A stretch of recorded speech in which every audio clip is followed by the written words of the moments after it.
नमस्कार, मी स्वाती. मी आपलं स्वामीचरण या यूट्यूब चॅनलमध्ये अगदी मनापासून स्वागत करते. आज आपण एक विशेष माहिती बघणार आहोत, ती म्हणजे तुळशीबद्दलची. प्रत्येकाच्या घरात तुळस असतेच, पण तिची पूजा कशी करावी, तुळस कुठल्या दिशेला ठेवावी याच्याबाबतची माहिती बघणार आहोत. तर तुळस ही आपल्या घराच्या पूर्व दिशेला किंवा उत्तर दिशेला ठेवावी. तुळस चुकूनही दक्षिण दिशेला ठेवू नये.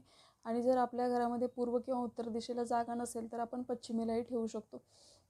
त्याचप्रमाणे तुळशीची आपल्याला दररोज पूजा करायची आहे. आंघोळ झाल्यावर आपण तुळशीला हळद, कुंकू, पाणी अर्पण करून दिवा लावायचा आहे आणि विधिवत तिची पूजा करायची आहे. त्याचप्रमाणे आपल्याला आणि एकादशी या 2 दिवशी आपल्याला तुळशीला चुकूनही जल अर्पण करायचं नाही, कारण या दिवशी तुळशीचं निर्जला व्रत असतं. तेव्हा ती विष्णूंची सेवा करण्यासाठी गेलेली असते. तर आपल्याला रविवार आणि एकादशी या दिवशी तुळशीची पूजा करायची नाही आहे, तुळशीला स्पर्श करायचा नाही आहे आणि तिला जलही अर्पण करायचं नाही आहे. दुसरी एक महत्त्वाची माहिती म्हणजे कुठल्याही विवाहित स्त्रीने तुळशीची पानं कधीही तोडू नये. जर आपल्याला कुठल्याही धार्मिक विधीसाठी तुळस लागत असेल तर आपण आपल्या घरातल्या इतर व्यक्तींकडून ती तुळशीची पानं तोडून घ्यावी, पण आपण स्वतः तुळशीची पानं तोडू नये. त्याचप्रमाणे आपण ज्या तुळशीची दररोज पूजा करतो त्या तुळशीचे पानं आपल्याला तोडायचे नाही आहेत. दुसरी एक महत्त्वाची गोष्ट म्हणजे घरातल्या कोणीही तुळशीची पानं तोडताना तुळशीला आधी नमस्कार करायचे आणि तिची माफी मागायची. तुळसच नाही तर आपल्या घरामध्ये इतरही झाडं असतात. कुठल्याही झाडाचं पानं तोडताना आपण त्या झाडाची पहिल्यांदा माफी मागायची आणि मग आपण ती पानं तोडायची.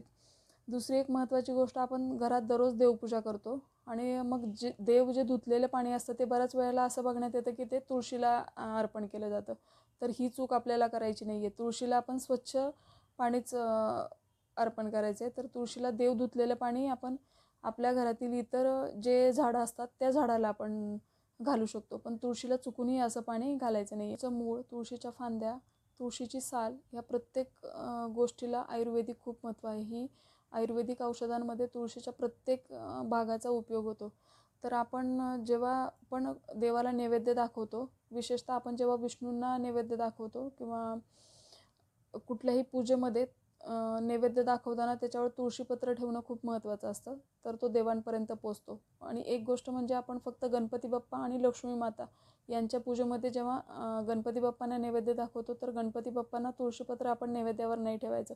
इतर देवतांना नैवेद्य ठेवताना तुळशीपत्र ठेवणं खूप आवश्यक आहे.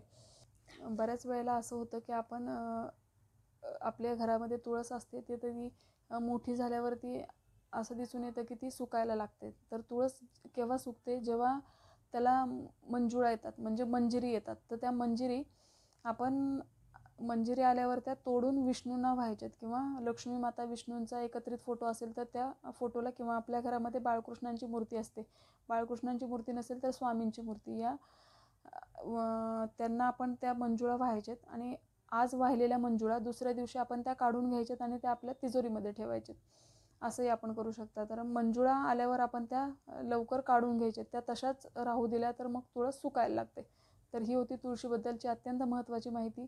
ही छोटीशी माहिती मला तुमच्यापर्यंत पोचवायची होती. माहिती आवडली असेल तर लाईक करा, शेअर करा, सबस्क्राईब करा. भेटूया अशाच एका नवीन व्हिडिओसोबत. तोपर्यंत सर्वांना श्री स्वामी समर्थ.